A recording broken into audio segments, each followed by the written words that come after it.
seminggu ini, saya yakin dan percaya ada sukacita.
Tiada yang mustahil bagimu.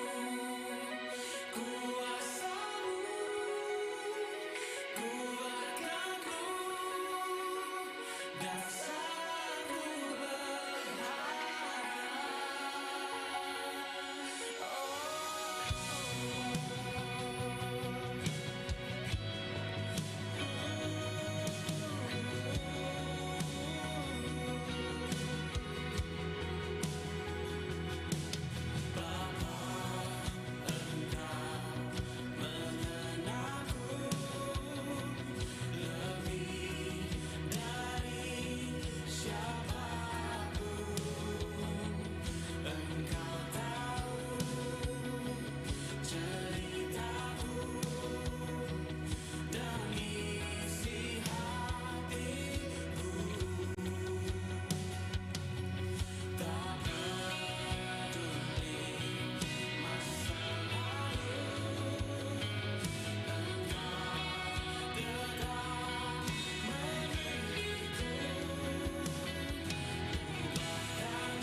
Kau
tahu di hatiku ada sejuta rindu untuk selalu bersamamu, Yesusku. Izinkan ku menyenangkan hatimu lewat nyanyian hatiku. Biarkanlah ku menyembah walau tak dengan puisi yang indah. Biarkanlah ku menyembah, memberikan hati ini ku berserah dengan penuh kasih sayang. Biarkan Tuhan aku menyembah.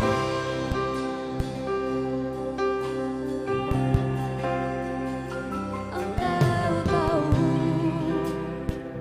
di hatiku ada sejuta rindu untuk selalu bersamamu, Yesusku. Izinkan ku menyenangkan hatimu lewat nyanyian hatiku. Biarkanlah ku menyembah walau tak dengan puisi yang indah.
sukacita surgawi turun ke atas kita, memenuhi kita. Karena kita datang ke tempat ini, kita hadir di tempat ini sebagai suatu kerinduan kepada Tuhan. Dan oleh sebab itu, biarlah saya mengajak kita, mari kita membawa hati kita, hidup kita kepada Tuhan pada pagi hari ini. Oleh sebab itu sebelum kita masuk dalam ibadah kita akan berdoa, kita menyerahkan jalan ibadah kita pada pagi hari ini. Terima kasih Tuhan buat hari yang indah, buat hari yang indah yang Tuhan berikan pada pagi hari ini untuk kami. Ada di tempat ini bersama-sama Tuhan dengan seluruh jemaat untuk datang menyembah Engkau, menikmati hadirat-Mu ya Tuhan Yesus. Sebab itu Tuhan, kuduskan seluruh hidup kami, hati pikiran kami ya Bapa. Dikuduskan dalam Engkau, agar kehidupan kami berkenan Tuhan dan layak di hadapan-Mu ya Tuhan Yesus.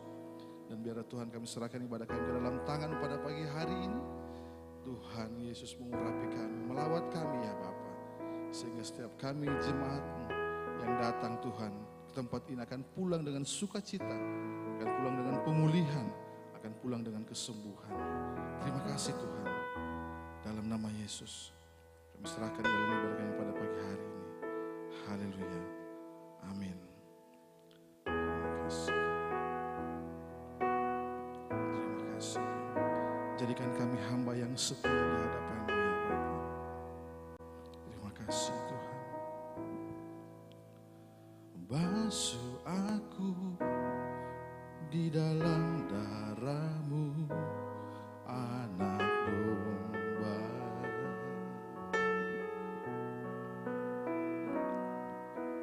Jamah bibir, luruskan hatiku dengan Roh-Mu.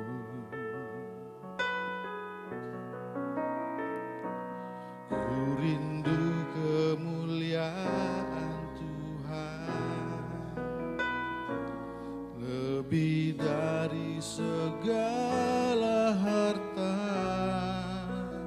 Jadikan ku hamba berkenan kepadamu.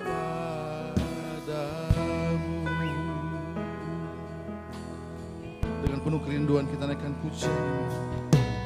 Basuh aku di dalam darah-Mu, anak domba.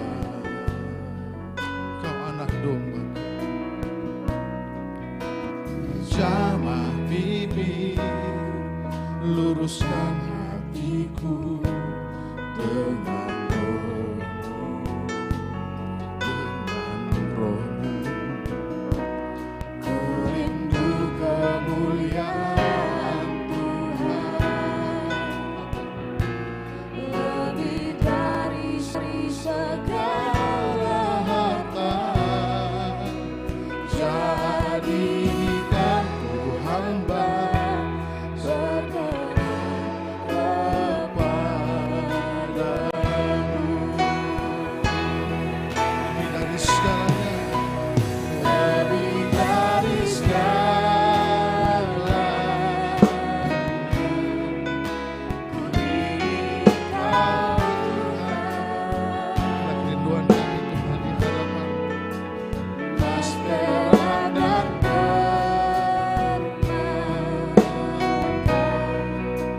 tiada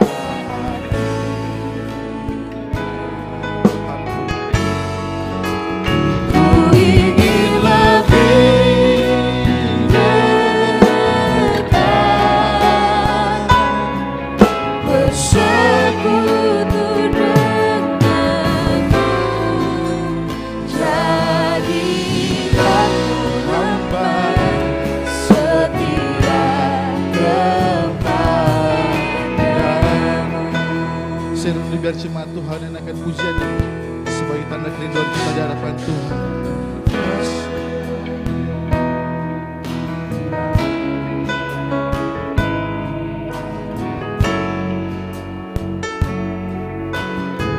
Jamah bibir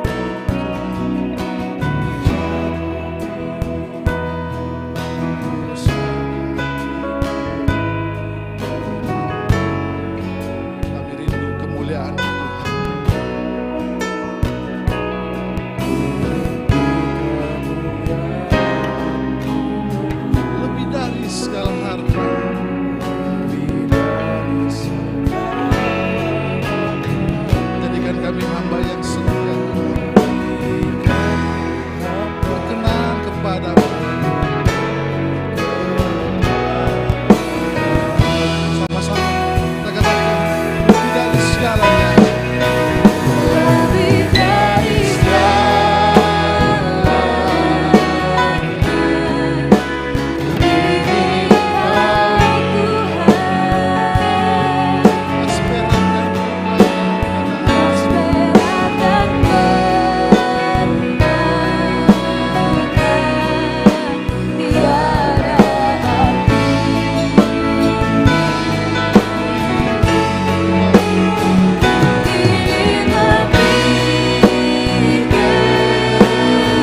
Biarlah pujian ini sebagai tanda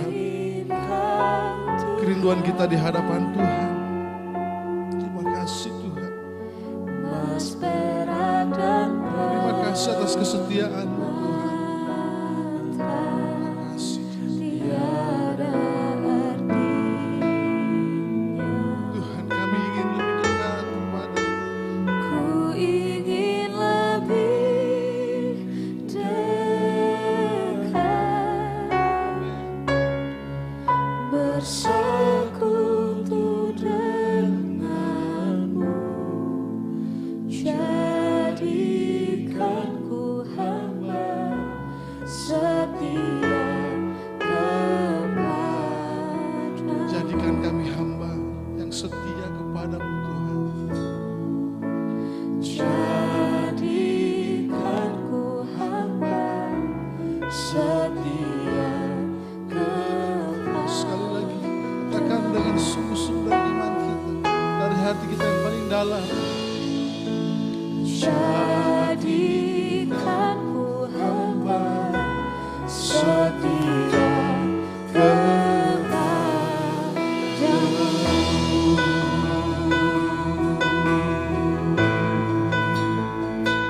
Jadikan kami hamba yang setia Tuhan. Haleluya. Mari sembah Tuhan. Haleluya. Kami rindu.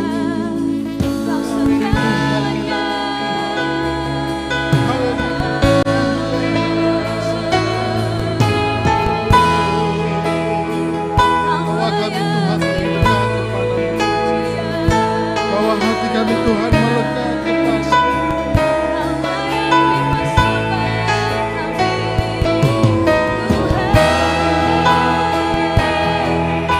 Haleluya. Rasakan jamahan kasih Tuhan dalam hidup. Haleluya.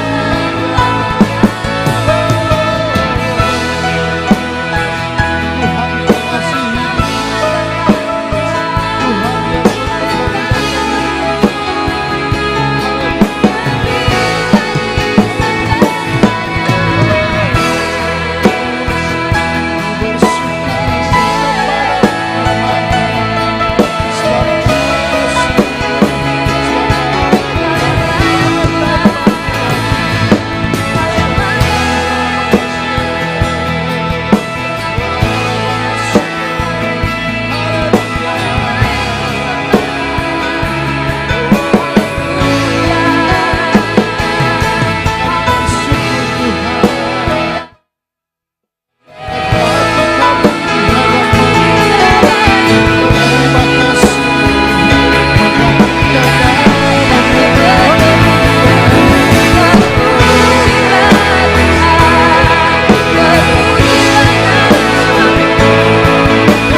Tuhan yang suaramu.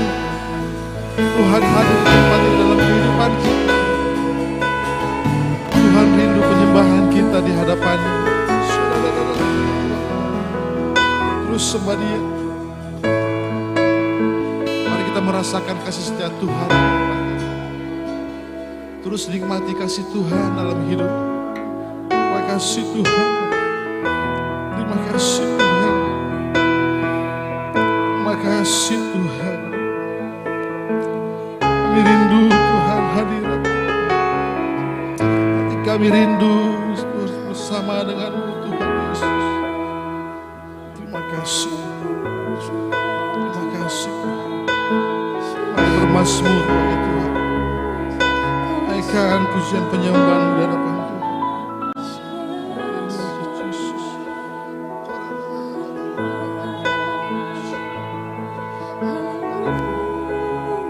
Terima kasih Tuhan. Terima kasih Tuhan. Terima kasih Tuhan. Terima kasih Tuhan.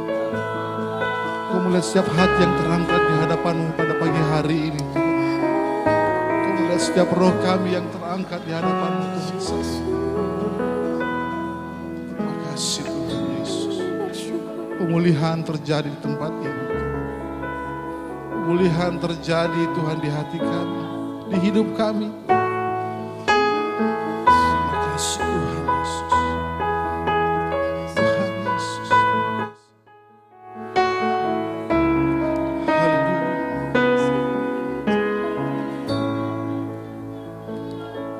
Tuhan Yesus, hatiku mutiara tak ternilai harta milikku. Keindahan-Mu memudarkan dunia. Di mataku Engkau termulia. Katakan, oh Tuhan Yesus. Tuhan Yesus, Amin. kerinduan Terima kasih Tuhan. hatiku. Terima kasih Tuhan. Mutiara tak ternilai harta milikku. Keindahan Keindahan-Mu memudarkan dunia. Di mataku Engkau termulia. Sudah kita bangkit berdiri semua. Terima kasih Tuhan. Pulihkan aku Tuhan. Pulihkan aku Tuhan dalam sisa hidupku ini. Segarkan jiwa kami. Segarkan jiwaku selalu oleh basah firman dan Roh-Mu. Ubah hatiku.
kasih Tuhan Yesus. Kerinduan hati kami Tuhan memuliakan nama-Mu ya Bapa. Oleh sebab itu Tuhan, pada pagi hari ini kami rindu menyenangkan hati-Mu dengan setiap pujian kami ya Tuhan.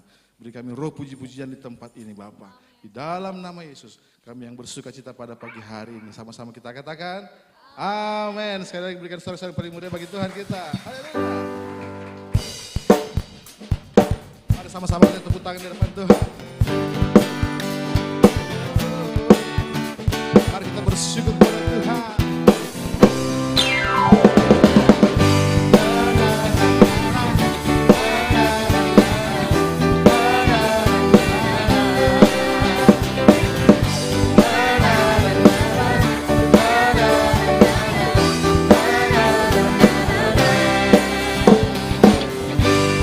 Haleluya, ku memuji-Mu Tuhan. Kasih telah berkesukaan.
Masih mau memuji Tuhan? Amin. Lihat kiri kananmu, katakan Tuhan Yesus baik. Haleluya. Nyanyi puji Tuhan. Sebab Tuhan Maha Kudus di tempat ini. Haleluya.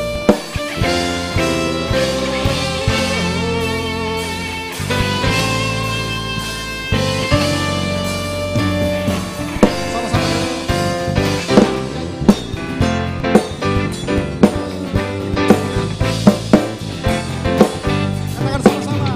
Nyanyi puji Tuhan.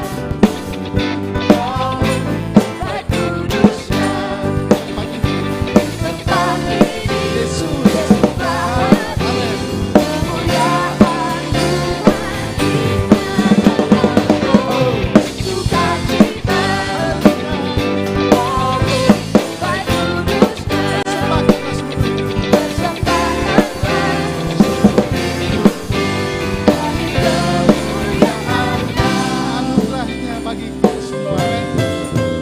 Anugerahnya bagiku, kasihnya dicurahkan.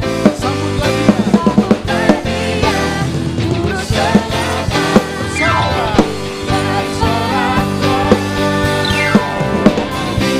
Puji Tuhan, baik kudusnya, Tempat ini. tempat ini Yesus hadir, kemuliaan Tuhan sukacita, baik kudusnya, Persembahkanlah. sempatkanlah seluruh hidupku bagi kemuliaan-Nya. Anugerahnya bagi kita semua. Anugerahnya bagiku, kasihnya dicurahkan. Sambutlah dia, juru selamat bersorak-sorak.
Puji Tuhan, silakan kembali duduk.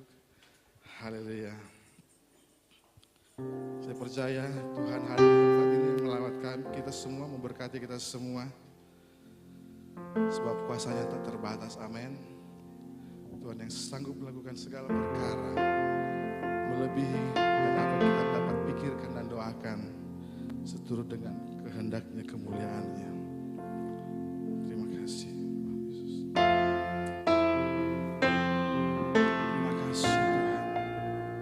Kami kagum Tuhan cara mengasihi kami. Sebab Engkau ada dalam setiap hidup kami ya Tuhan. Ku kagumi caramu mencintaiku. Kau ada di setiap proses hidupku. Di titik terendahku Kau hadir untuk mengangkatku. Kau tak menyerah akan hidupku. Ku kagumi Caramu mencintaiku, Kau ada di cerita proses hidupku. titik terendah hidupku. Di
hambanya untuk berikan firman Tuhan. Tak terduga jalamu, Kau yang kuasa Tuhan surga. ku andalkan di setiap langkah hidupku. Tak terbatas kasih-Mu, Tak terbatas kasih-Mu, tak terduga. tak terduga jalanmu. Kau yang ku percaya di segala musim hidupku. Saudara yang beri semua.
Beri tepuk tangan yang meriah bagi Tuhan Allah kita. Haleluya. Engkau yang kami percaya Tuhan dalam setiap musim hidup kami. Saat kami berada dalam lembah kekelaman maupun sukacita melimpah, kami yakin dan percaya Engkau ada di sana Tuhan. Oleh karena itu pagi hari ini kami mau belajar mengenal Engkau. Lebih lagi, lebih dalam lagi mengenal pribadi-Mu Tuhan. Urapi hamba-Mu yang akan memberitakan firman Tuhan. Urapi setiap telinga kami, berikan kami seorang hati, seorang murid. Sehingga pada saat kami mendengarkan firman Tuhan itu berbicara dalam hati kami. Memberikan kami jalan keluar, memberikan kami kelegaan, menegur kami, mengajar kami. Sehingga kami semakin serupa dengan Kristus. Kami serahkan pemberitaan firman ini ke dalam tangan-Mu. Di dalam nama Tuhan Yesus Kristus. Yang siap mendengarkan firman Tuhan, sama-sama katakan amin. Silakan duduk. Ya. Boleh dinyalakan lampunya sekali? Ya, shalom. Puji Tuhan. Ya, senang sekali pagi yang indah ini kita sama-sama. Ya, saya melihat jadwal mati lampu nanti sore. Ya, saya coba hubungi dulu Bapak andalan kita, gitu ya. Supaya ibadah kita dapat berjalan dengan baik. Nah, pagi hari ini kita akan belajar mengenai apa itu disiplin rohani. Nah, mungkin pada saat kita berbicara tentang disiplin, saya agak cepat karena hari ini kita akan banyak agenda. Ada baptisan nanti sore, lalu kemudian yang kedua, hari ini juga kita akan membaptis, kita akan memanggil, lalu kemudian hari ini juga ada perjamuan kudus, sehingga saya akan cepat saja. Ya, minta tolong ditampilkan di depan. Ya, beberapa orang di tempat ini, kalau kita mendengar kata disiplin, apalagi kata disiplin rohani, pikiran kita biasanya membayangkan hal tidak enak. Kita mau jujur, yang setuju katakan amin. Benar ya? Kalau kita berpikir tentang disiplin rohani, pikiran kita sudah kemana-mana. Ini benar atau tidak? Gitu ya. Atau kalau tidak, kita akan berbicara tentang sesuatu hal yang membuat kita tidak nyaman. Membuat kita tidak bebas. Ya. Apalagi kalau kita bicara kalau di sekolahan. Bicara tentang disiplin, orang akan berbicara tentang hukuman. Ya. Pagi hari ini kita kan sama-sama belajar. Mengapa setiap kita harus memiliki disiplin rohani. Dan bagaimana kita memandang disiplin rohani tersebut. Ya. Kita akan sama-sama belajar.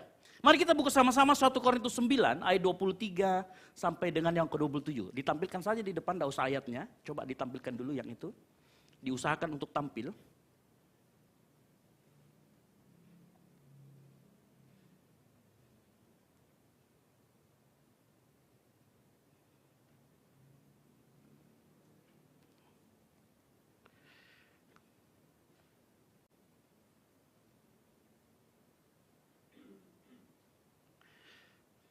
Nah, yang sudah ketemu katakan amin. Saya setting sedikit sebentar.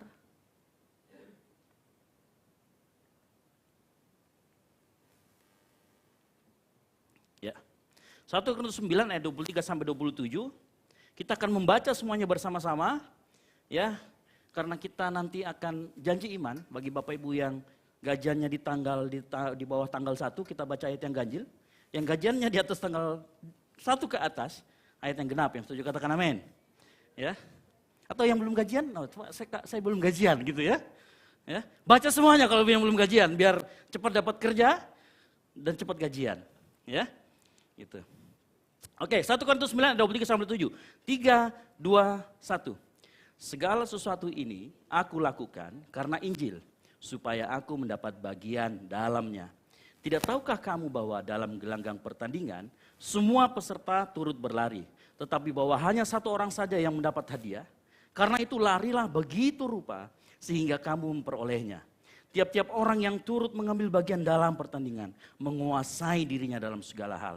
Mereka berbuat demikian untuk memperoleh suatu mahkota yang fana, tetapi kita untuk memperoleh suatu mahkota yang abadi. Sebab itu aku tidak berlari tanpa tujuan, dan aku bukan petinju yang sembarangan saja memukul, tetapi aku melatih tubuhku dan menguasai seluruhnya, supaya sesudah memberitakan Injil kepada orang lain, jangan aku sendiri ditolak. Nah, menarik bahwa pada ayat sebelumnya Paulus itu menjelaskan bagaimana pemberitaan Injil.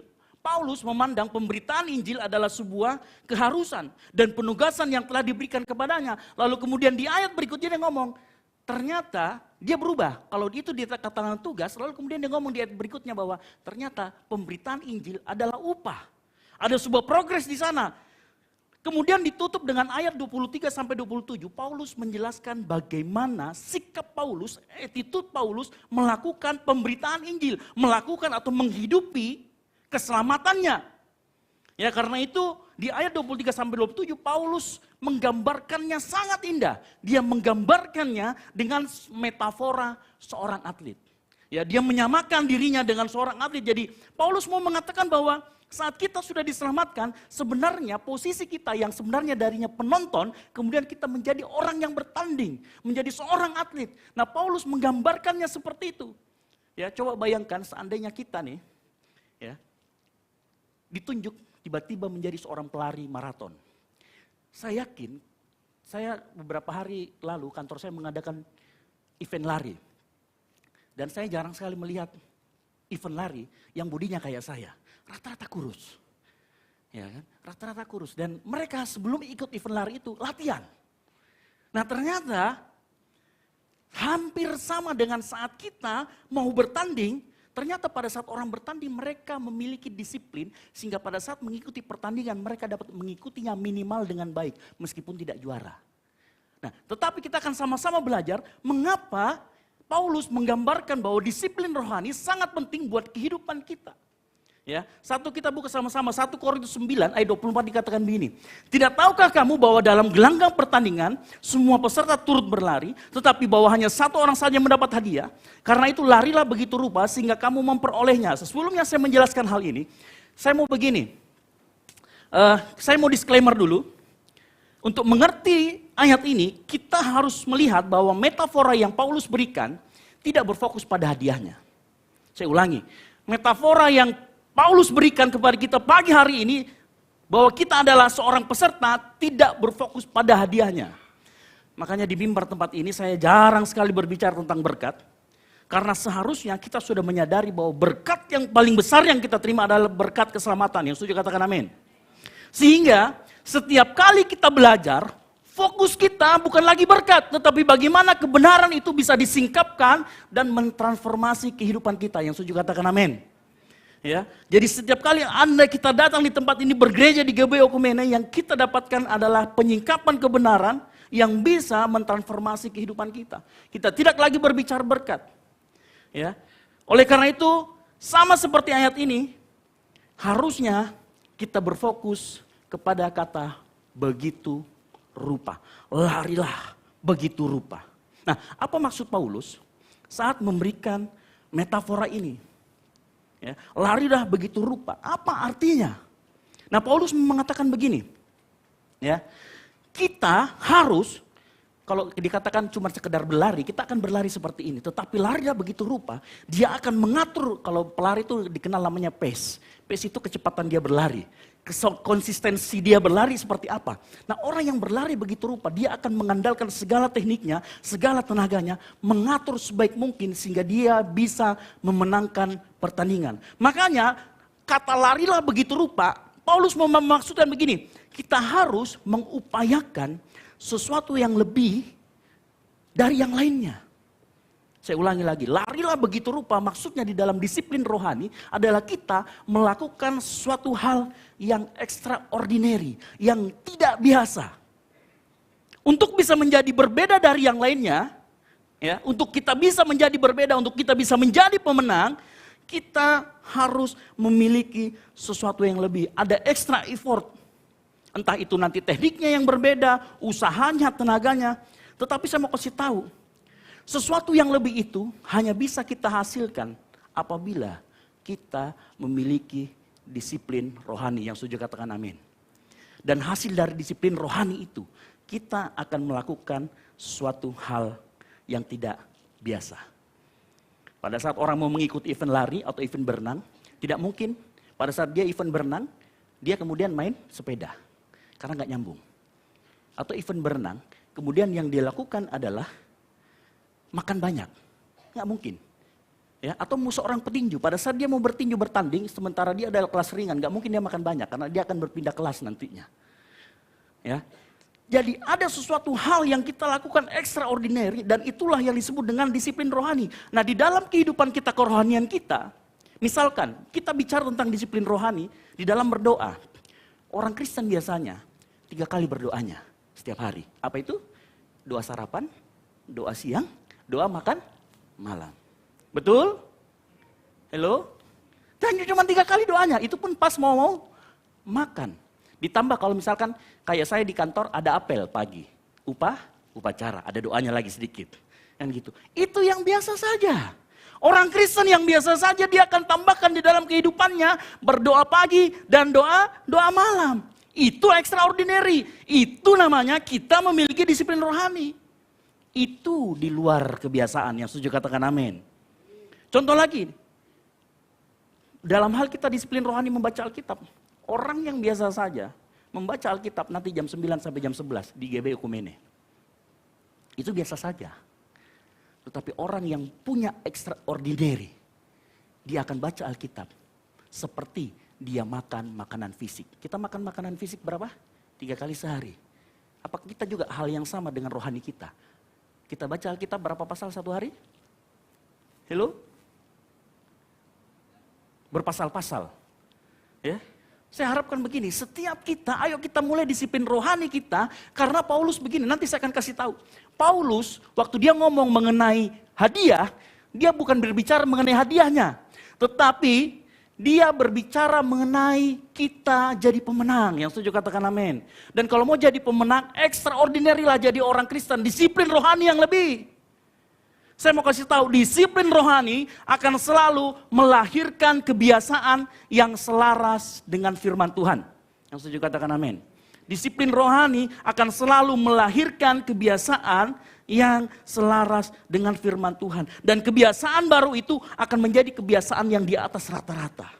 Karena kebiasaan itu, maka kualitas hidup kita juga akan seperti pelari yang berlari begitu rupa. Pada saat kita memiliki disiplin rohani. Saya mau kasih tahu, disiplin rohani kita akan mempengaruhi setiap aspek kehidupan kita.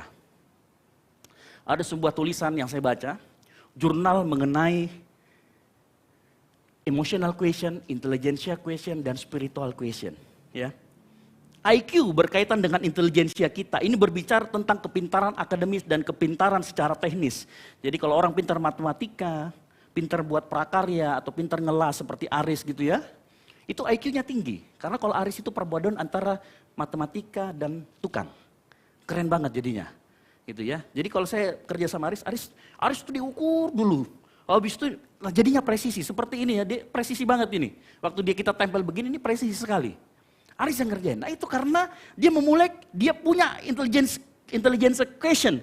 Nah EQ itu berkaitan dengan kemampuan teknis dan akademis. Sementara EQ itu berkaitan dengan emotional question. Emotional question itu berkaitan dengan kemampuan orang berinteraksi dengan sesamanya. Komitmen dan sikap hormat terhadap sesamanya. Nah, pernah dengar ya makanya ini orang pintar. Tapi kok ngomongnya judes.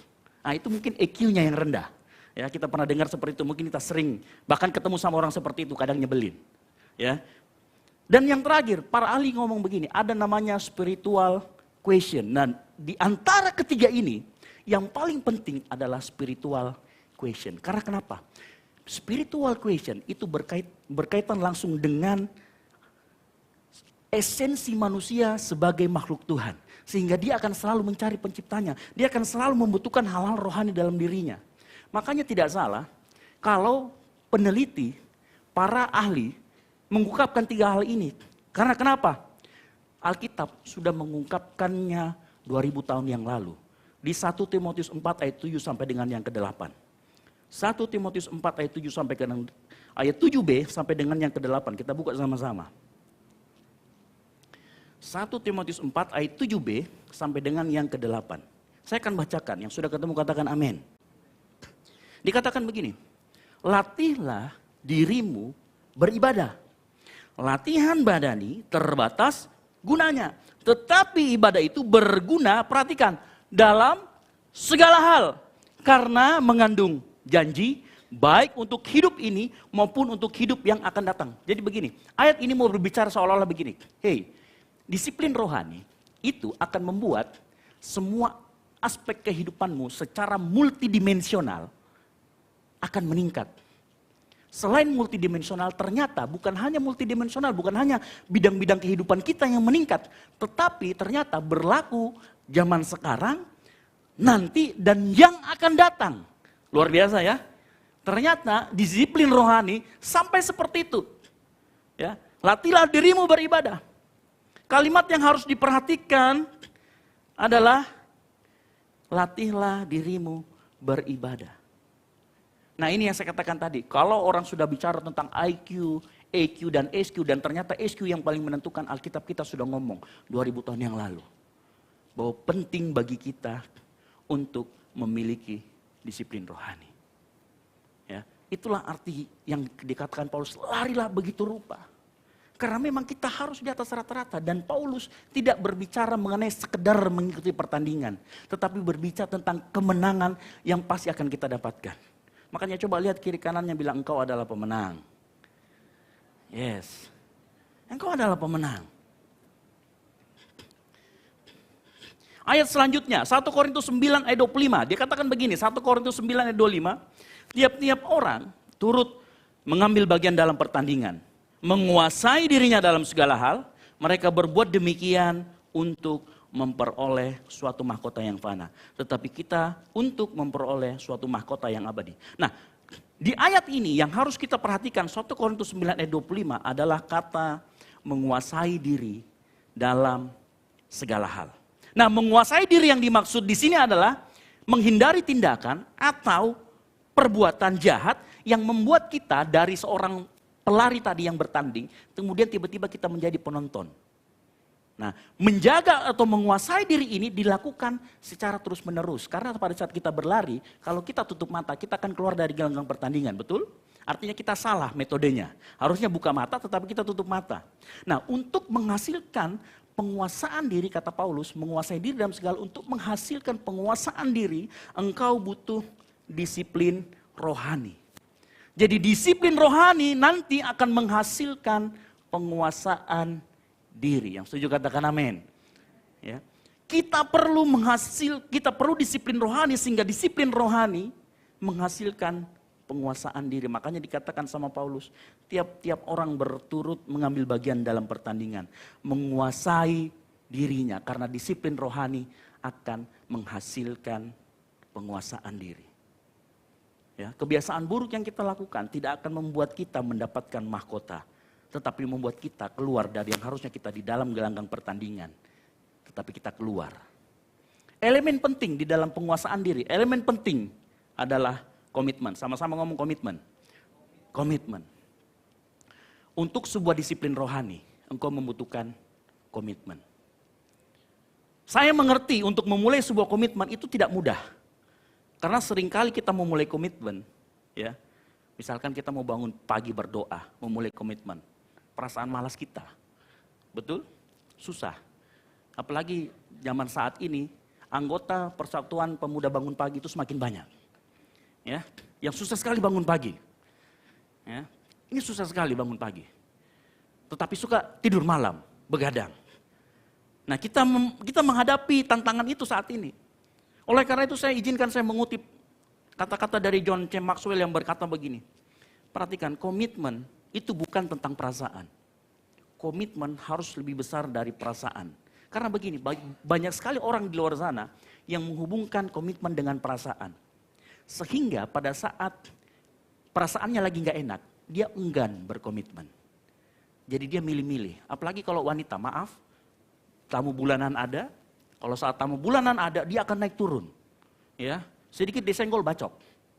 Nah ini kan susah. Kalau komitmen itu digandengkan dengan perasaan, makanya benar kata John Maxwell dikatakan bahwa komitmen lebih besar dari perasaan. Komitmen sejati tidak dijalankan dengan perasaan. Komitmen sejati adalah sebuah karakter yang memampukan kita melakukan disiplin rohani kita. Emosi selalu pasang surut. Ya. Namun komitmen akan berdiri setegar batu karang, yang setuju katakan amin. Berkomitmen artinya mengatur perasaan dan hatimu mengikuti komitmen keputusan yang sudah kita buat. Jadi meskipun kita nggak enak bangun pagi, yang namanya komitmen lakukan. Nah, ini bentuk dari disiplin rohani. Nah, permasalahannya begini Bapak Ibu Saudara sekalian ya. Saya yakin dan percaya kita semua di tempat ini termasuk saya. Kalau bicara tentang menguasai diri, dihadapkan sama hal yang kita tidak sukai, gampang menolaknya, betul? Contoh, saya sekarang suka sekali makan ikan kaneke. Ikan kaneke itu ada di Lataneti Plaza, di dalamnya. Haji Harun namanya, itu enak sekali di situ ya. Tapi saya nggak promosi itu. Jadi suatu kali saya sering makan di sana, sebulan bisa 2 kali sama orang teman-teman kantor. Nah, uniknya waktu makan di sana, pasti teman-teman kantor saya pesan udang. Udangnya gede-gede, enak saya pastikan. Datanglah ke sana, bukan iklan lagi. Ya. Udangnya besar-besar, 1 udang bisa 3. Saya selalu ditawarin, "Sa, makan udang." Saya ini doyan makan sapi pendek, tapi udang saya tolak. Menyeimbangkan, ya kan gitu. Seafoodnya nggak digas, tapi yang itu digas, kan gitu ya. Jadi agak seimbang sedikit. Bayangkan kalau misalkan semuanya saya gas, mungkin saya tidak bisa berdiri, mungkin saya sudah pincang. Kan gitu. Puji Tuhan, saya tidak suka. Benar ya, kalau kita nggak suka sama sesuatu hal, gampang kita bikin komitmen. Oh sorry, saya nggak ini makan udang. Meskipun orang bilang udang itu enak. Gampang kita kalau kita menolak sesuatu yang kita tidak suka. Tetapi coba perhatikan. Seandainya saya ditawarin babi mungkin. Ya, sapi pendek, babi panggang lah. Atau iga babi. Biasanya terjadi ketidaksinkronan antara mulut dan lambung. Ya, lambung sudah tidak berhenti kok. Mulut tetap lanjut. Ya. Menolak komitmen terhadap hal yang kita tidak sukai, gampang, mudah. Tetapi kita coba pada hal yang kita sukai. Ya. Makanya orang yang mampu menguasai dirinya adalah orang yang mampu mengendalikan keinginan dan perasaan terhadap segala hal. Baik itu menyenangkan ataupun tidak menyenangkan diri sendiri. Itu orang yang punya penguasaan diri. Bukan berarti begini Bapak Ibu Saudara sekalian. Bukan berarti yang tidak menyenangkan diri sendiri itu selalu benar. Atau yang menyenangkan diri sendiri itu selalu salah. Bukan berarti itu. Ya. Tetapi kita mau menguasai diri supaya keinginan kita, dan perasaan kita itu selalu selaras dengan firman Tuhan. Yang setuju katakan amin. Makanya komitmen harus kita buat, landasannya apa? Harus sejalan dengan apa? Harus sejalan dengan firman Tuhan. Makanya dikatakan menguasai diri juga artinya menyelaraskan keinginan kita, perasaan kita, artinya kita buat komitmen kita sesuai dengan firman Tuhan. Sehingga nanti yang menjadi dasar utama dalam kita berjalan dalam kehidupan kita adalah firman Tuhan. Daud melakukan ini, makanya dia berani ngomong. Firman-Mu adalah pelita bagi kakiku dan terang bagi jalanku. Tidak sembarangan Daud menulis itu. Karena Daud mencoba mengatur, berkomitmen pada Tuhan. Dia atur perasaannya, dia atur apa yang menjadi keinginannya, mengikuti firman Tuhan. Sehingga dasar utama dalam kita menyelaraskan keinginan kita adalah firman Tuhan. Artinya begini, kalaupun kita hal tersebut menyenangkan hati saya, tetapi itu melanggar firman Tuhan, tidak berkenan di hadapan Tuhan, maka harusnya kita sanggup mengatakan tidak. Yang setuju katakan amin. Buat sebagian orang, maaf, yang kecanduan merokok atau minum, itu menyenangkan daging, tetapi itu melanggar firman Tuhan. Jangan.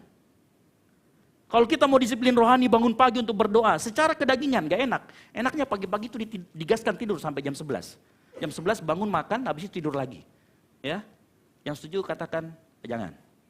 Ya, tidak ya, jangan. Ya. Tapi kalau kita punya disiplin rohani, maka kita akan kendalikan diri kita. Kita bangun pagi jam 5, setengah 6. Saudara-saudara itu jangan tidur lagi. Ya, lakukan kegiatan yang bisa membuat kita terus melek. Itu yang disebut dengan menguasai diri dalam segala hal. Nah, Tuhan mau setiap kita menguasai diri di dalam segala hal. Nah, arti kata menguasai diri di sini dalam terjemahan lainnya disebutkan berpikiran waras. Jadi kalau orang yang tidak menguasai diri itu sebenarnya bisa dikatakan gila sikit ya, gila sikit aja, gitu ya. Ya, berpikir waras. Jadi orang yang menguasai diri disebutkan di dalam terjemahan lain itu berpikiran waras atau berpikiran sehat. Untuk anak muda kira-kira apa yang membuat kadang seringkali kita tidak berpikiran waras? Cinta. Ya kan? Kalau sudah cinta, maaf nih saya katakan, tai ayam pun rasa donat. Rasa coklat ya. Kalau sudah cinta. Ada banyak anak muda ya. Kalau gara-gara cinta, bisa aja tuh meninggalkan tanggung jawab. Bisa. Kalau sudah dibutakan sama cinta, makanya saya bilang, menguasai diri itu adalah punya kewarasan dalam berpikir. Menguasai diri berpikiran itu waras. Ya. Makanya kalau anak muda itu jatuh cinta, biasa kalau kita terima curhatan mereka, Kak, saya curhat begini, itu pacarku tuh begini-begini. Dia cerita semua kejelekannya, tapi disuruh putus enggak mau. Iya kan? Itu kan enggak waras, betul? Kau sudah cerita jeleknya 1 sampai 1000. Ada 1000 kejelekannya, cuman 1 baiknya, dia suka sama saya. Terus kita melupakan yang 1000, lihat yang satunya. Itu waras atau tidak? Tidak waras. Orang yang bisa menguasai dirinya, orang yang bawa waras. Ya. Waras itu artinya selaras berpikir dengan firman Tuhan. Apalagi hal membuat kita seringkali berpikir tidak waras. Kemarahan, emosi. Ya, kalau kita sudah emosi, maaf nih bagi bapak ibu saudara sekalian, suami istri ada yang main tangan, hati-hati. Pada saat kita emosi, tangan bisa melayang. Hati-hati. Padahal di depan kita mungkin istri kita itu bagian dari kita. Ya, pada saat kita memukul istri kita, sebenarnya sama saja kita memukul diri sendiri. Itu orang tidak waras. Makanya ada banyak orang yang kalau emosi, kata-kata binatang keluar tanpa disaring. Betul? Apa benar? Ya. Kalau orang emosi, tangan melayang. Kaki yang adanya di bawah tiba-tiba naik ke atas. Ya. Apalagi barang yang tidak bisa terbang tiba-tiba bisa terbang. Ya. Piring yang harusnya buat makan tiba-tiba bisa jadi frisbee. Lempar-lempar. Hello? Orang yang berpikiran waras tidak akan melakukan seperti itu. Makanya ada pepatah yang mengatakan, bagus sekali, saya baca bukunya. Dia bilang begini, kalau engkau sedang marah, jangan pernah mengambil keputusan. Lakukan apa yang kita lakukan, berdiam diri sejenak, berdoa sama Tuhan. Jangan pernah mengambil keputusan saat sedang emosi atau sedang marah. Sebaliknya juga, pada saat kita lagi senang sekali, jangan juga mengambil keputusan. Karena begitu kita mengambil keputusan dan keputusan itu kita lakukan, kita ambil, maka di situ akan muncul istilahnya yang menunggangi, ketidakwarasan. Makanya saya katakan tadi, komitmen tidak berkaitan dengan perasaan. Jangan kita kaitkan dengan perasaan. Ya, oleh karena itu, apa yang harus menjadi landasan kita? Di dalam emosional kita, di dalam dunia percintaan kita, saat engkau menjalin hubungan dengan orang lain, saat kita beradu emosi dengan orang lain, ingat, pastikan kita berpikir waras, yaitu selalu selaras dengan kebenaran firman Tuhan. Sehingga pada saat kita emosi, firman Tuhan berkata, jangan ada perkataan yang sia-sia keluar dari mulutmu. Kita menahan diri untuk bicara kotor.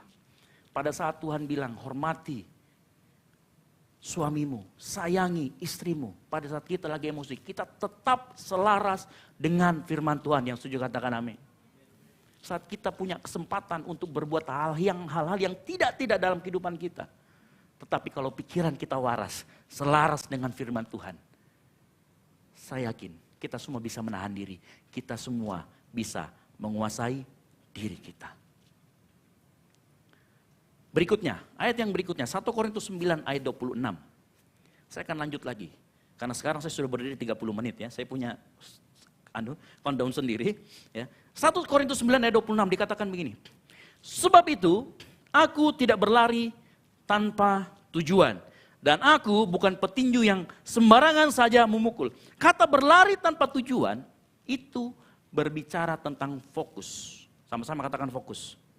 Fokus. Nah, orang yang mau mempertahankan fokusnya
Paulus mengatakan, aku bukan petinju yang sembarangan memukul.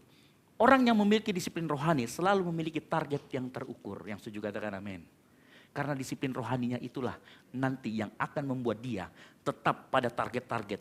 Ada target besar, ada target kecil, ada. Kalau kita berlari, ya selalu ada tempat-tempat air minum, itu pos-pos, ya ada berapa pos per kilometer, ada pos-pos.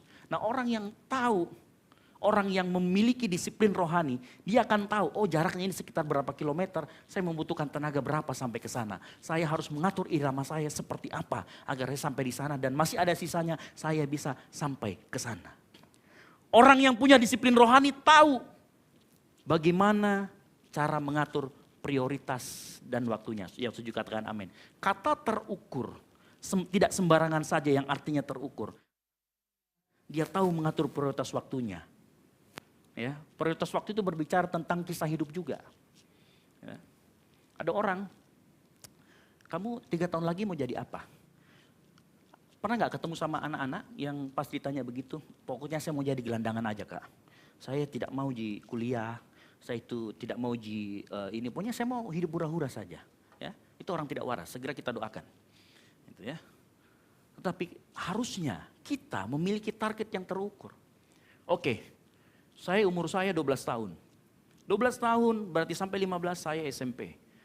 16, 17, 18 saya harus SMA. Syukur-syukur akselerasi saya bisa selesaikan dalam 2 tahun. 2 tahun umur 17 saya akan kuliah. Kuliah syukur-syukur saya bisa selesaikan dalam 3,5 tahun. Setelah saya kuliah saya akan cari kerja atau melanjutkan pendidikan ke luar negeri. Itu yang dikatakan terukur. Tidak sembarangan, tidak mengalir. Karena ada banyak sekarang terutama orang aliran Pantai Costa. Bagaimana hidupmu? Saya mengalir sesuai dengan Roh Kudus. Ya, bukan seperti itu. Orang yang tidak pernah merencanakan sesuatu, sebenarnya dia sedang merencanakan untuk gagal. Makanya dikatakan, aku bukan orang yang sembarangan memukul, semuanya terukur. Orang yang tahu targetnya, orang yang tahu seperti jadi waktu kuliah, orang yang tahu targetnya apa, dia tahu. Kalau saya belajar malam ini, target saya adalah nilai saya minimal 90. Kalau saya belajar malam ini, maka saya besok harus menjawab 80 soal dari 90. Atau semuanya saya jawab. Mungkin salahnya hanya 5. Itu orang yang terukur. Kalau saya mengambil tanggung jawab ini, maka saya bisa lakukan. Saya akan mengatur waktu saya seperti ini. Itu baru terukur. Dia tahu mengatur waktunya dengan baik. Ya, tanpa harus mengabaikan apapun juga. Karena banyak orang yang ngomong terukur, tapi dari pagi sampai malam main game doang. Ya, ada orang yang bilangnya terukur, tetapi dari pagi sampai malam hanya makan tidur, bangun, makan tidur, bangun. Itu bukan terukur namanya. Ya, kan nggak jadi apa-apa nantinya. Bukan seperti itu orang yang terukur. Orang yang terukur tahu betul. Ya. Saya punya waktu, saya cerita sedikit, ini sudah sering saya ceritakan. Waktu saya setelah kerja, ya saya terus terang aja, waktu saya masih menjalani pendidikan di Diploma 1 di Malang. Waktu itu kalau nggak salah Pak G sudah kerja. Pak G waktu itu sudah mau nikah. Dan saya senang sekali dan saya jujur saja menjadikan Pak G ini sebagai standar patron saya. Karena saya melihat dia, wah gila nikah, ini semua biaya sendiri. Saya bilang dalam hati saya, Tuhan saya mau seperti itu. Saya mau diri saya mirip seperti itu. Sehingga pada saat saya nikah, saya bisa biaya sendiri. Saya sudah punya rumah, saya sudah punya mobil. 3 itu saya bilang. Dan saya waktu bekerja, saya ukur itu semua baik-baik. Bukan karena kekuatan saya. Tetapi saya di situ merasakan penyertaan Tuhan. Sehingga waktu saya nikah, 3 hal itu. Ya mirip-mirip sama Pak G lah ya. Terpenuhi. Terukur. Bukan sembarangan memukul. Makanya dalam hidupmu anak muda, kita semua di tempat ini. Ayo miliki target-target yang kecil. Ya, bukan berarti kita menjadikan Tuhan sebagai tim sukses, bukan. Kita punya target, kita kasih ke Tuhan. Tuhan, ini targetku. Semacam mengajukan proposal. Kalau Tuhan bilang no, I have the better idea. Yes, jalani. Kalau Tuhan punya sesuatu yang lebih indah. Tapi kalau Tuhan bilang ya, seperti saya sampai detik ini itu masih tanda tanya. Karena menurut saya, keberuntungan saya yang terakhir Itu pada saat lulus STAN. Setelah itu saya ngikutin ujian-ujian gak pernah lulus-lulus lagi. Entah kenapa. Jadi mungkin itu keberuntungan saya yang terakhir. Mungkin itu saya melihat di situ. Oh, saya lulus di STAN sehingga bisa kerja, itu karena kemurahan Tuhan. Tuhan mau saya belajar banyak di tempat instansi saya bekerja saat ini. Dan 18 tahun sepanjang saya kerja. Betul, saya mendapatkan banyak hal. Banyak sekali masukan. Banyak sekali ketemu sama orang. Yang akhirnya membentuk kita. Nah nanti sore kita akan bicara. Ada 3 hal yang membentuk kita dalam kehidupan kita. Semakin serupa dengan Kristus. Yang pertama keadaan. Yang kedua orang-orang sekitar kita. Yang ketiga disiplin rohani. Nah kita berbicara tentang disiplin rohani. Ya. Nanti sore kita akan bicara tentang itu khusus untuk anak-anak muda di tempat ini. Makanya saya mau kasih tahu. Kalau kita bangun pagi tiap hari hanya scroll IG. Lalu kemudian tidur lagi. Bangun scroll IG lagi. Cari feed lagi. Cari status lagi. Coba kamu lakukan itu 5 tahun. Kalau enggak hidupmu berantakan. Ya, saya tidak menyarankan itu ya. Disiplin rohani saya mau kasih tahu. Yang perlu kita ingat adalah yang tadi saya katakan. Pada saat Paulus ngomong tentang mahkota, pada saat Paulus ngomong tentang kemenangan. Pemain musik saya undang ke depan, pada saat kita ngomong tentang mahkota, kita tidak berbicara tentang upah. Tetapi Paulus berbicara bahwa mengingatkan kita semua bahwa kita adalah pemenang. Ya, oleh karena itu kita wajib memiliki disiplin rohani yang setuju katakan amin. Saya mau kasih tahu, mungkin disiplin rohani itu awalnya kita melihat itu sebagai kewajiban. Betul ya, disiplin rohani itu susah. Kita harus melihat itu awalnya mungkin sebagai kewajiban.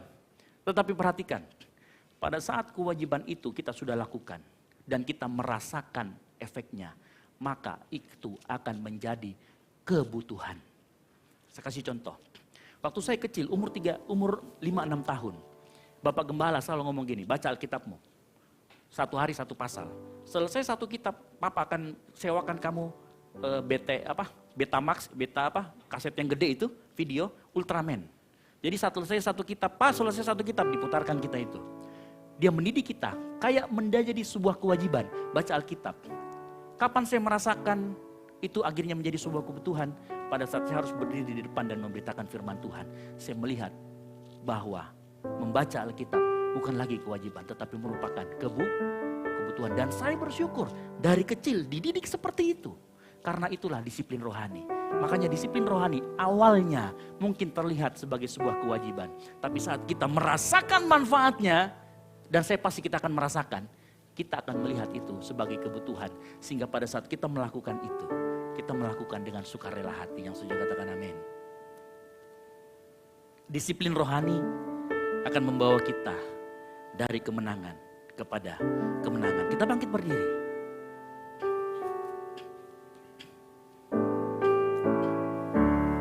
Semua karena anugerah-Mu hari ini ada. Bukan karena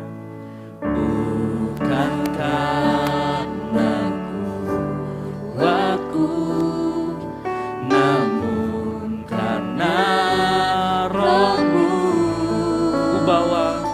Ku bawa hatiku, penyembahanku, ku semakin berkurang, Yesus makin bertambah. Mengikut Yesus, itulah kesukaan hatiku. Ku lepas semua hakku untuk mengenal kehendaknya di hidup. Mengiring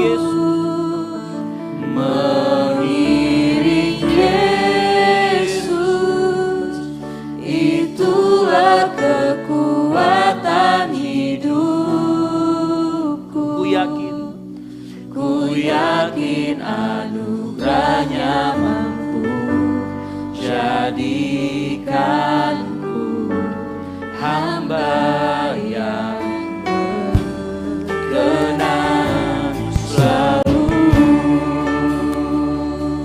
naikkan pujian ini dengan sungguh-sungguh.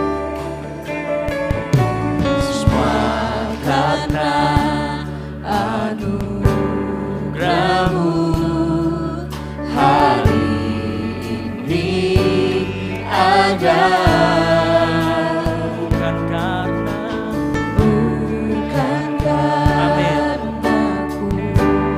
kuatku, namun karena Roh-Mu. ku bawa hatiku, penyembahanku semakin berkurang, Yesus makin bertambah. mengikut Yesus. Mengikut Yesus, itulah kesukaan hatiku. Amin. Ku lepas semua hakku, ku mengenal kehendaknya di hidupku. Mengiring Yesus. Mengiring Yesus, itulah kekuatan hidupku. Ku yakin anugerahnya menjadikan hamba yang berkenan selalu. Disiplin rohani membuat kita semakin kenal dengan Tuhan, semakin kita mengenal kehendaknya. Dan di dalam proses itu seringkali kita harus melepas hak kita. Melepas semua keegoisan kita. Mau mendisiplinkan diri kita sendiri. Tapi saya mau kasih tahu pagi hari ini ada kabar yang baik buat kita semua. Untuk melakukan itu, Tuhan sudah menyiapkan segala sesuatu. Ada di dalam Roh Kudus-Nya, kekuatan, penghiburan. Semua ada di dalam Roh Kudus yang sudah ada diberikan kepada kita melalui hati kita. Oleh itu pagi hari ini, seharusnya tidak ada alasan lagi kita tidak bisa mendisiplinkan diri kita untuk disiplin rohani kita. Karena saya yakin dan percaya Roh Kudus akan selalu memberikan kekuatan. Roh Kudus akan selalu mengingatkan. Roh Kudus akan selalu memberi pengharapan selalu. Mungkin saat kita melakukan disiplin rohani kita kadang jatuh. Tapi pesan Tuhan pagi hari ini, ayo bangkit lagi. Lakukan lagi. Karena pertolongan Tuhan, tangannya akan selalu terbuka untuk mengangkat kita. Kasihnya akan terlalu besar buat kita. Sehingga kita bisa kembali lagi menjadi serupa dengan Kristus. Mari kita latih diri kita. Sebelum kita berjumpa dengan Yesus hidup dalam kekudusan. Sehingga kita terbiasa hidup kudus. Semuanya itu kita bisa lakukan kalau kita mulai disiplin rohani. Di hadapan kita ada roti dan anggur yang merupakan lambang persekutuan kita dengan darah Yesus.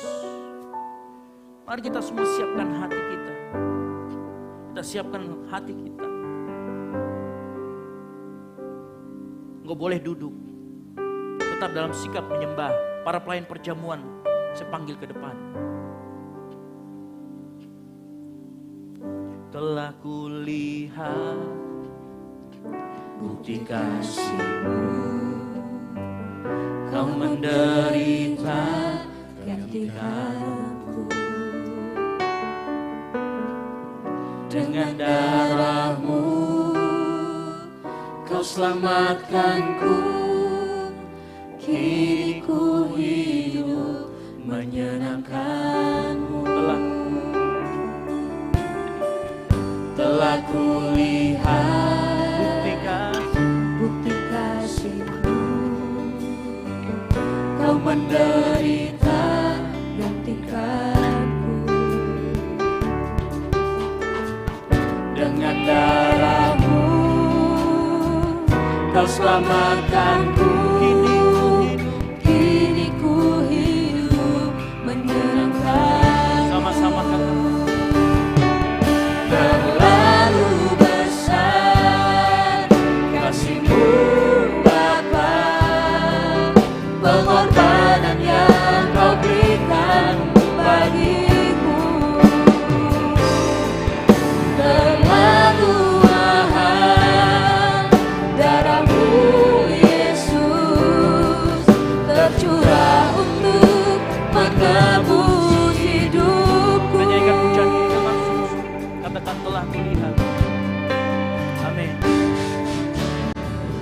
telah kulihat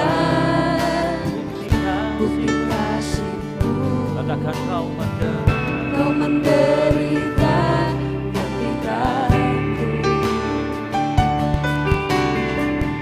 Dengan darah-Mu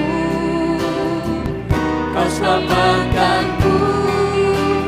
Kini ku hidup menyenangkan. terlalu besar. Yang sudah terima perjamuan kita bangkit berdiri. Terlalu besar kasih-Mu Bapa, pengorbanan yang Kau berikan bagiku. Terlalu mahal darah-Mu Yesus, tercurah untuk menebus hidup. Terlalu besar. Terlalu besar kasih-Mu Bapa, pengorbanan yang Kau berikan bagiku.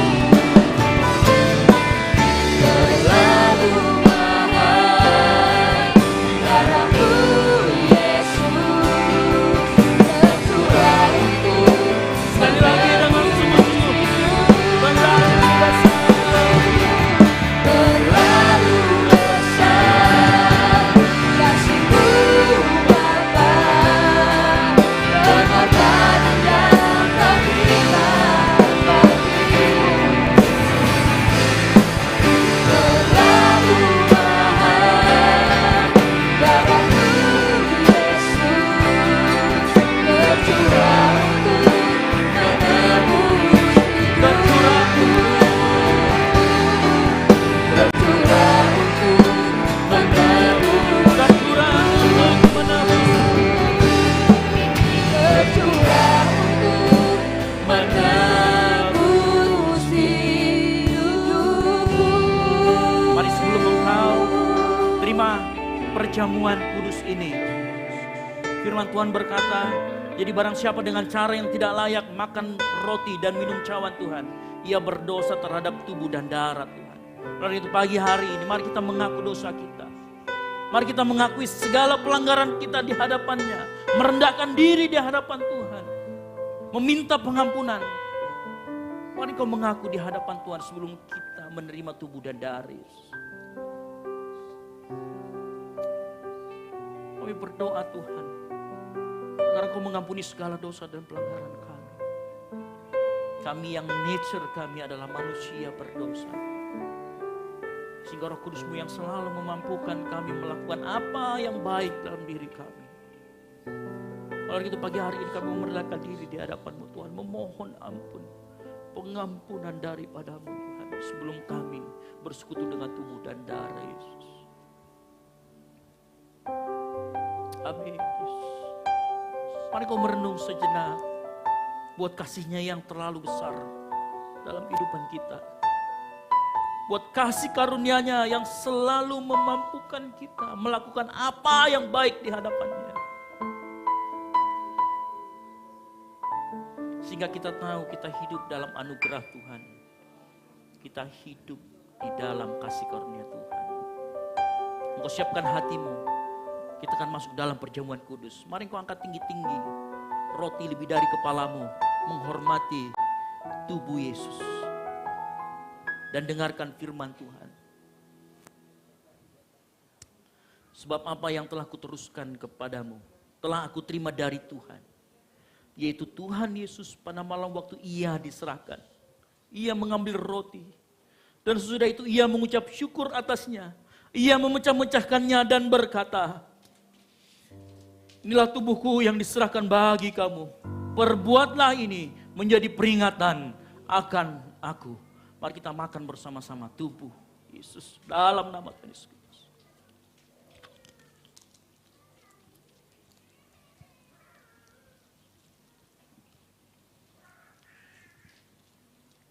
Kita siapkan anggur. Angkat lebih tinggi dari kepalamu. Dengarkan firman Tuhan. Demikian juga ia mengambil cawan. Sesudah makan lalu berkata, cawan ini adalah perjanjian baru yang dimateraikan oleh darahku. Perbuatlah ini setiap kali kamu meminumnya menjadi peringatan akan aku. Percayakah kita bahwa ini adalah darah Kristus Yesus yang dicurahkan untuk engkau dan saya? Di dalam nama Tuhan Yesus Kristus, mari kita minum bersama-sama.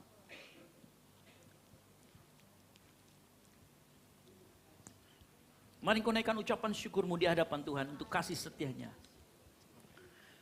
Haleluya. Mari kau angkat suaramu. Haleluya, haleluya. Ucap syukur buat kasih karunia Tuhan. Ucap syukur buat kasih-Nya yang besar dalam kehidupan kita. Oh, haleluya. Amin.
Segala puji syukur kami hanya naikkan kepadamu Tuhan, karena hanya Engkaulah yang layak menerima kemuliaan dan keagungan selama-lamanya. Kami ucap syukur buat persekutuan dengan tubuh dan darah Yesus yang kami bisa alami, yang kami bisa nikmati pagi hari ini Tuhan. Terima kasih buat firman-Mu juga Tuhan yang sudah menegur kami, menguatkan kami, menghibur kami Tuhan. Sehingga kami tahu dan mengerti bagaimana disiplin rohani yang harus kami lakukan. Materaikan firman itu dalam hati kami. Biar firman itu mentransformasi kehidupan kami Tuhan. Terima kasih Tuhan, Namu selesai berbicara. Tapi hamba-Mu yakin dan percaya Roh Kudus akan selalu mengingatkan jemaat-Mu untuk selalu mendengarkan firman Tuhan. Kami serahkan Tuhan di dalam nama-Mu Tuhan, acara kami, kegiatan kami selanjutnya. Di dalam nama Tuhan Yesus kami ucap syukur dan berdoa. Haleluya. Amin. Silakan duduk Bapak Saudara sekalian. Nah, sebelum saya lanjut, kita masih akan melakukan prosesi baptisan kudus yang akan kita laksanakan siang nanti setelah ibadah. Ya, jadi kita sudah melaksanakan bimbingan dan konseling untuk baptisan kudus yang akan kita laksanakan selama 4 minggu ke belakang. Ya, 4 minggu lalu kita sudah laksanakan. Dan sebenarnya masih kurang waktunya, tapi mungkin untuk evaluasi ke depan kita akan laksanakan 10 kali pertemuan. Jadi yang angkatan pertama ini ya, puji Tuhan ya, biasanya kalau awal-awal itu cepat jadinya gitu ya. Nah, jemaat sekalian, hari ini kita akan melaksanakan prosesi baptisan setelah selesai ibadah raya 1. Nah, gereja kita mengakui ya ada sakramen baptisan air dan perjamuan kudus. Yang tadi kita lakukan perjamuan kudus, dan kemudian ada sakramen baptisan air yang akan kita lakukan nantinya. Nah, sakramen baptisan melambangkan proklamasi iman di hadapan Tuhan dan jemaat. Dan perjamuan kudus sebagai simbol persekutuan kita dengan tubuh dan darah Yesus. Nah, melalui 2 sakramen ini gereja kita menjadi gereja yang mengikuti perintah Tuhan. Ya, dan misi yang Tuhan berikan. Dan misi yang Tuhan ajarkan. Matius 28 ayat 18 sampai 20 berkata begini. Yesus mendekati mereka dan berkata, kepadaku telah diberikan segala kuasa di sorga dan di bumi. Karena itu pergilah jadikanlah semua bangsa muridku. Dan baptislah mereka dalam nama Bapa dan Anak dan Roh Kudus. Dan ajarlah mereka melakukan segala sesuatu yang telah kuperintahkan kepadamu. Dan ketahuilah, aku menyertai kamu senantiasa sampai kepada akhir zaman. Saya mau kasih tahu, pada saat kita dibaptis nanti, bagi yang dibaptis, ini bukan akhir. Tetapi ini adalah awal dalam engkau dikatakan melakukan segala sesuatu yang telah Tuhan perintahkan di dalam kehidupan kita. Yang setuju katakan amin. Ya, saya akan panggilkan 7 orang ya untuk dibaptis. Ini sudah kan? Oh sudah ya. Ya, 7 orang. Yang pertama Anggun untuk maju ke depan menghadap ke jemaat. Yang kedua Vena. Yang ketiga Hari. Yang keempat Rizky, yang berikutnya Onel, Gerald, dan Matius. Semuanya maju ke depan menghadap ke jemaat.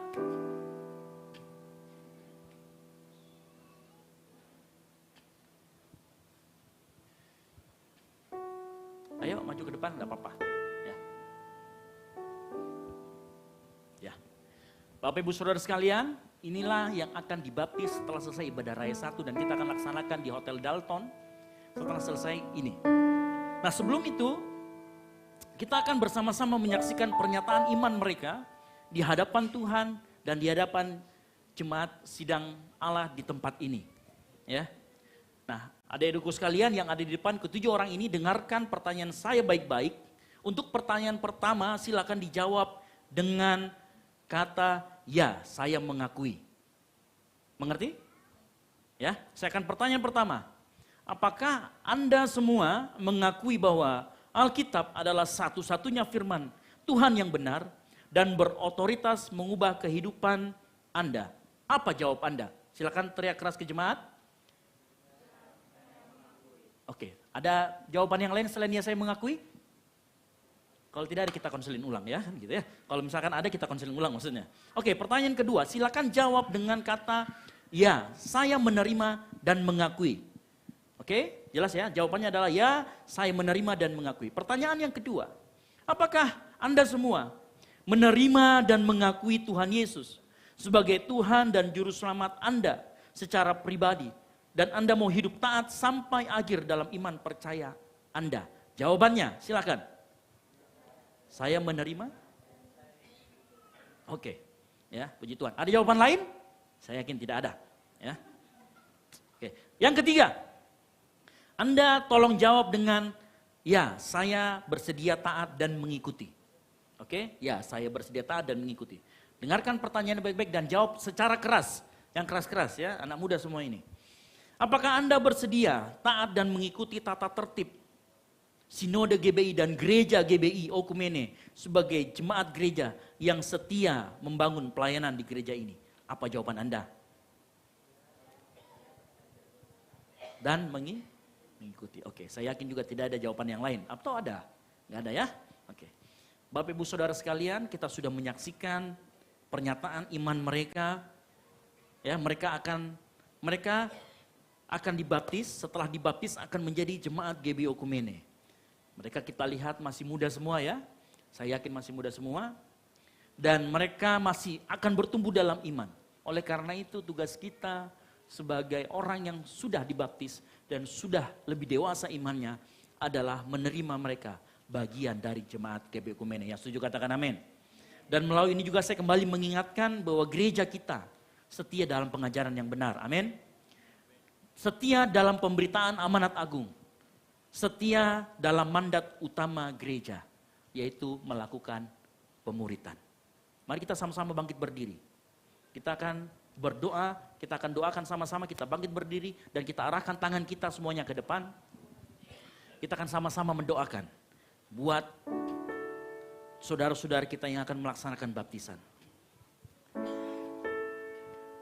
Tuhan, di hadapan Engkau dan seluruh jemaat, hamba-Mu mendoakan. Dan kami semua bersatu hati. Kami mendoakan saudara-saudara kami, saudari-saudari kami yang saat ini mengambil komitmen, dicatat namanya di dalam kerajaan sorga, menjadi anggota kerajaan Allah. melalui sakramen baptisan yang akan kami lakukan. Tuhan sertai, lindungi, dan buat mereka berkomitmen penuh di dalam pengiringan akan Tuhan. Kami serahkan semuanya ke dalam tangan-Mu Tuhan. Dan kami yakin dan percaya penyertaan-Mu dalam kehidupan mereka akan nyata. Dan kuasa-Mu akan sempurna di dalam kehidupan mereka. Di dalam nama Tuhan Yesus Kristus, kamu sudah selesai berdoa. Kami mengucap syukur. Haleluya. Yang percaya sama-sama kita katakan. Amin. Silakan kembali ke tempat masing-masing. Jadi Bapak Ibu Saudara sekalian silakan duduk. Jadi sebentar kita akan melaksanakan sakramen baptisan air bagi Bapak Ibu yang mau ikut. Silakan ya. Tapi kalau mau nyemplung bayar sendiri, hanya peserta yang dibayarkan kan gitu ya.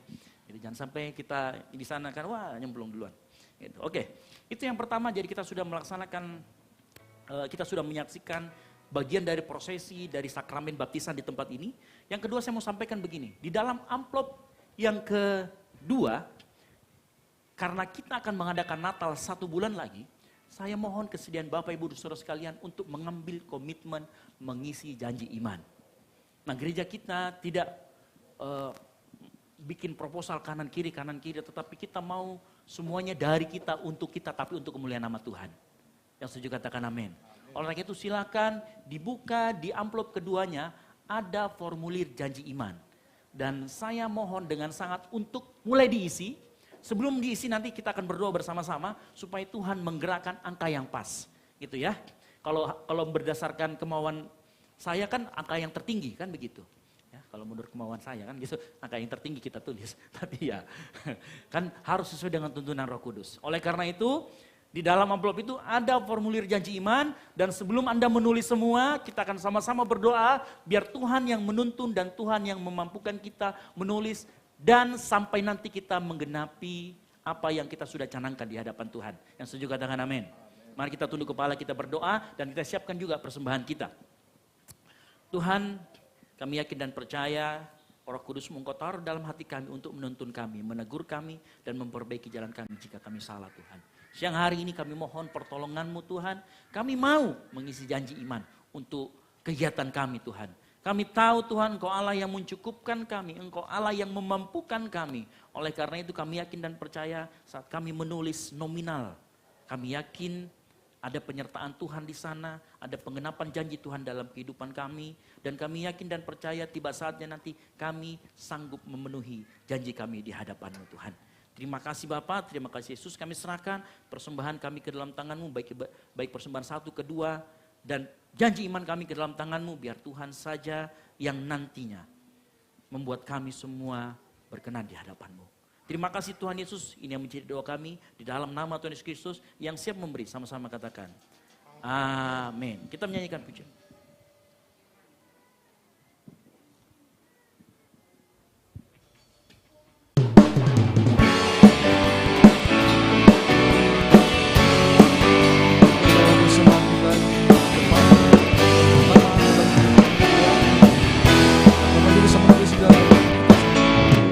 Karyamu mempesonaku, Kau angkatku dari gelap, kasih tulus memberi warna. Kau buang semua gelisah, Kau beriku sukacita, Kau buatku selalu tertawa.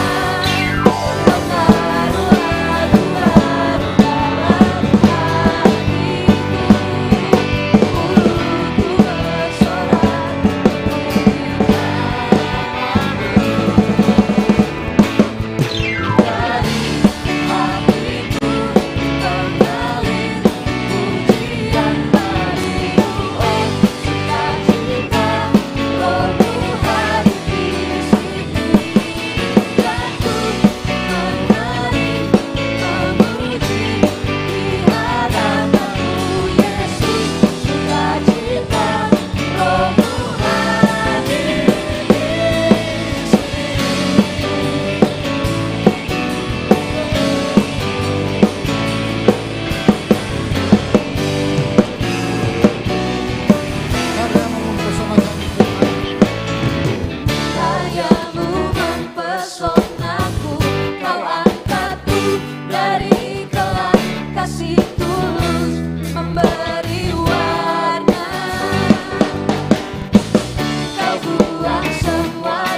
melihat kegiatan kita sepekan melalui multimedia.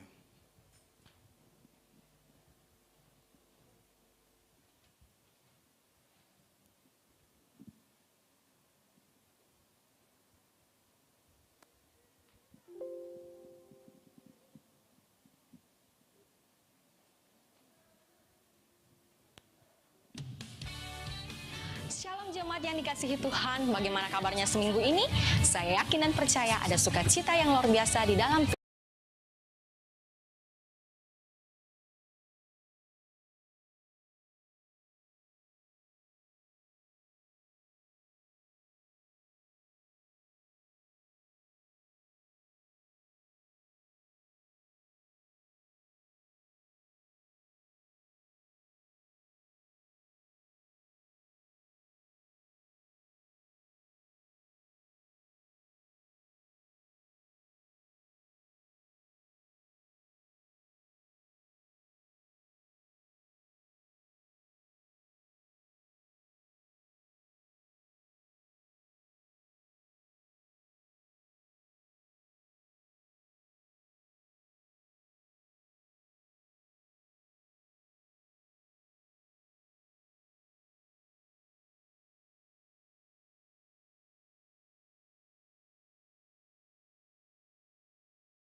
Puji Tuhan, karena berhubungan minggu ini adalah minggu pertama di bulan November, maka dengan hormat yang berulang tahun pada sepanjang bulan ini, bisa naik ke depan, ya, yang berulang tahun pada bulan November ya, mulai dari tanggal 1 November sampai dengan 30 November, dipersilakan maju ke depan, akan ada bingkisan, mungkin souvenir, atau voucher listrik.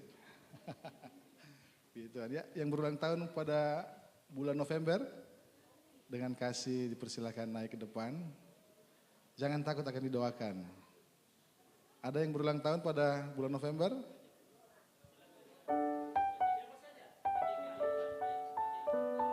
Iya.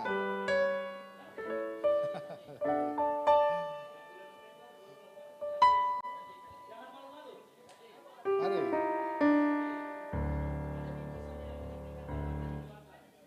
Akan ada bingkisan yang akan diberikan. Ada yang berulang tahun November?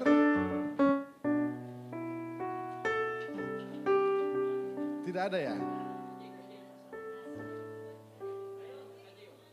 Enggak ada ya? Ada ya? Oh, mungkin belum siap untuk naik. Oh, mungkin ada tambahan pengumuman dari Pastor Esra, dipersilakan.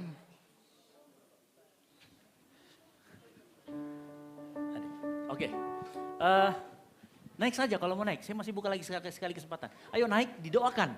Cuma didoakan saja, nggak diapa-apain. Gitu ya. Tidak ditanyakan adakah, tidak Ji. Ya, karena saya tahu itu pertanyaan yang paling mengerikan kalau maju di depan. Adakah? Gitu ya.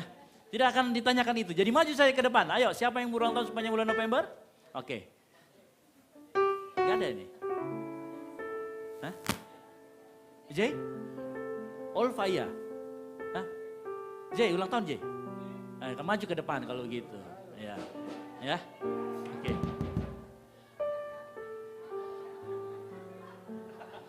Oke. Nanti Ibu Gembala akan doakan. Silakan Kayaknya cuma satu ini. One the only. Silakan di tengah sini. Oke. Silakan Ibu Gembala mendoakan. Kita akan sama-sama angkat tangan kita berdoa.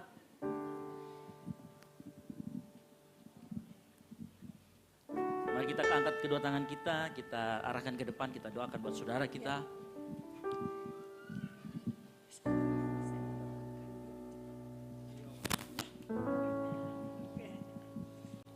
Haleluya. Haleluya, haleluya. Kami datang di hadapan hadirat-Mu Tuhan. Kami bersyukur atas pemeliharaan-Mu di dalam sepanjang hari umur hidup kami. Secara khusus untuk kekasih kami hari ini, tepat pada hari ini, dia telah merasakan kebaikan Tuhan dalam hidupnya. Itu sebabnya kami bersukacita bersama-sama saat ini. Olehnya itu Tuhan, kami terus berdoa supaya di dalam hari-hari hidupnya ke depan, Allah tetap menyertai dan akan berhasil dalam sepanjang hari hidupnya. Dan Tuhan, dia boleh dipakai sebagai alat-Mu di dalam tangan-Mu ya Tuhan. Ini doa dan kerinduan kami. Dan kami juga terus berdoa untuk seluruh jemaat-Mu yang hadir pada hari ini. Kami percaya bahwa Tuhan sudah memberkati setiap pribadi yang ada di tempat ini. Diberkati oleh Tuhan. Inilah doa dan permohonan kami Tuhan. Di dalam nama Tuhan Yesus Kristus. Haleluya. Mari bersama-sama kita katakan. Amin. Umur panjang di tangan kanan, di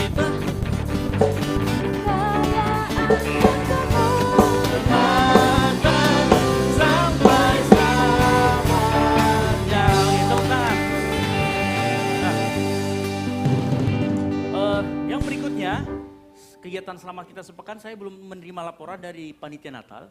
Seharusnya kegiatan sepekan kita akan berhenti begitu latihan Natal dimulai ya, Bu Rosia. Harusnya berhenti ya, gitu ya. Jadi saya belum terima laporannya, oleh karena itu sepanjang minggu ini nanti kita akan gimana? Mau mulai latihannya kapan? Belum ya, belum minggu ini. Oh hari Rabu, setiap Rabu ya, oke. Berarti karena setiap Rabu latihannya untuk panitia Natal, maka kegiatan untuk hari Selasa tetap akan ada komsel di tempat masing-masing, di 3 tempat tadi. Kemudian hari Rabu, nanti kita akan berhenti full kegiatan sepanjang bulan Desember. Ya, kalau untuk hari ini karena tidak bertabrakan. Jadi hari Rabu akan ada latihan Natal. Kemudian hari Kamis, nanti ada kegiatan di tempat ini, ada fellowship. Fellowship Gold Sisi di tempat ini sore, Kamis sore jam 7 malam. Jadi bagi anak muda yang mau rindu bersekutu, berfellowship bersama teman-teman yang ada di Ibadah Raya sore, datang di hari Sabtu jam 7 malam. Lalu kemudian hari Jumat kita akan ada latihan untuk Ibadah Raya 2, hari Sabtu latihan untuk Ibadah Raya pertama. Nah, hari Sabtu pagi akan ada doa pagi bersama di tempat ini. Lalu kemudian hari sorenya kita akan ada ibadah doa puasa untuk sorenya. Jadi kita pastikan kita semua hadir di dalam kegiatan-kegiatan kita. Nah mungkin itu saja pengumuman dan saya menyambut setiap jemaat yang baru pertama kali hadir di tempat ini, selamat datang, selamat bergabung kembali. Mohon nanti di belakang kita akan memberikan cenderamata, ada gantungan kunci di sana. Nanti kita akan ada aser di depan untuk bertemu dan berfellowship dengan saudara. Hanya butuh waktu sekitar 10-30 detik kita akan ngobrol. Dan mungkin kami akan meminta kontak Anda sehingga bisa mendapatkan informasi-informasi dari gereja Tuhan di tempat ini. Yang setuju katakan amin. Jadi selamat datang dan selamat beribadah, selamat berhari Minggu. Buat teman-teman yang nanti akan melaksanakan baptisan, persiapkan dirimu. Dan ini bukan sebagai akhir, tetapi sebuah awal dalam pengiringan kita akan Tuhan Yesus Kristus. Yang setuju katakan amin. Oke, silakan saya kembalikan lagi kepada baik, kita segera akan mengakhiri ibadah kita. Saya undang kita bangkit berdiri semua. Satu-satunya yang kuandalkan, satu-satunya yang kupercaya, hanya sumber kekuatan, sumber pengharapan, sumber kedamaian.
Tuhan, Engkau adalah satu-satunya Tuhan bagi kami. Yang kami sembah dalam nama Tuhan Yesus Kristus. Tuhan yang besar dalam kehidupan kami. Tuhan yang selalu menyertai kehidupan kami. Di setiap musim hidup kami Tuhan. Bahkan firman-Mu datang dalam kehidupan kami Tuhan. Agar menjadi komitmen dalam kehidupan kami Tuhan. Agar kami tetap setia mengiring Engkau Tuhan. Menjadi pemenang Tuhan. Bahkan menerima mahkota kehidupan Tuhan. Nama kami tercatat dalam kitab kehidupan-Mu ya Tuhan. Kami adalah ahli surgawi Tuhan. Ahli waris-Mu ya Bapa di surga. Yang akan menerima mahkota kehidupan Tuhan. Terima kasih Tuhan Yesus. Terima kasih Bapa di surga. Tanamkan firman-Mu dalam kehidupan kami Tuhan. Ajar kami lebih lagi mengenal Engkau Tuhan. Bakar hamba-Mu Tuhan yang sudah menyampaikan kebenaran firman-Mu dimanapun dia melayani Engkau Tuhan. Banyak jiwa dimenangkan dalam nama Yesus. Bahkan rumah tangganya, pekerjaannya Tuhan. Istri dan anak diberkati Tuhan. Terima kasih Bapa di surga. Terlebih kami telah menerima tubuh dan darah-Mu Tuhan.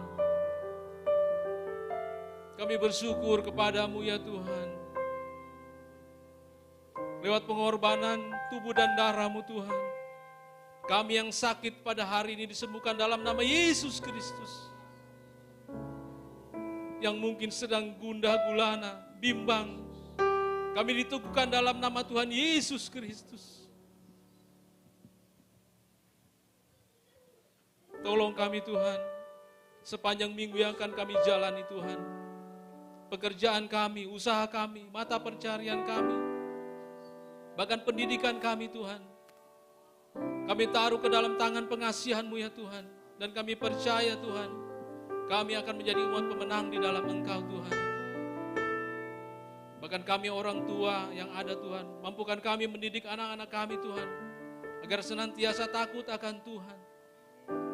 Bahkan kami juga berdoa untuk anak-anak kami Tuhan, dimanapun saat ini berada.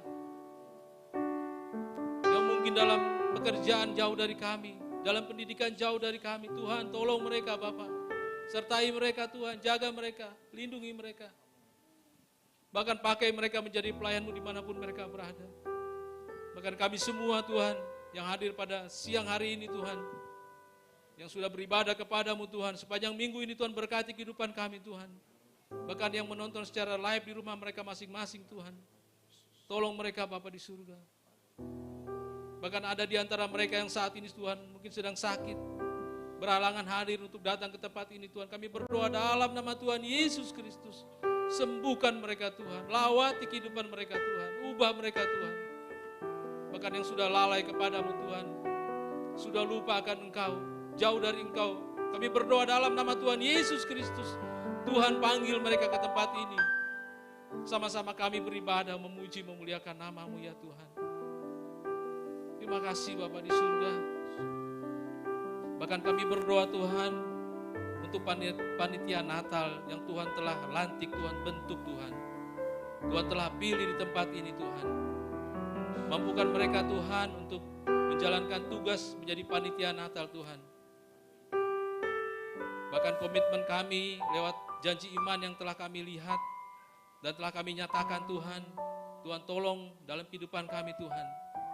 Apa yang kami beri bukan karena kami berkelebihan Tuhan.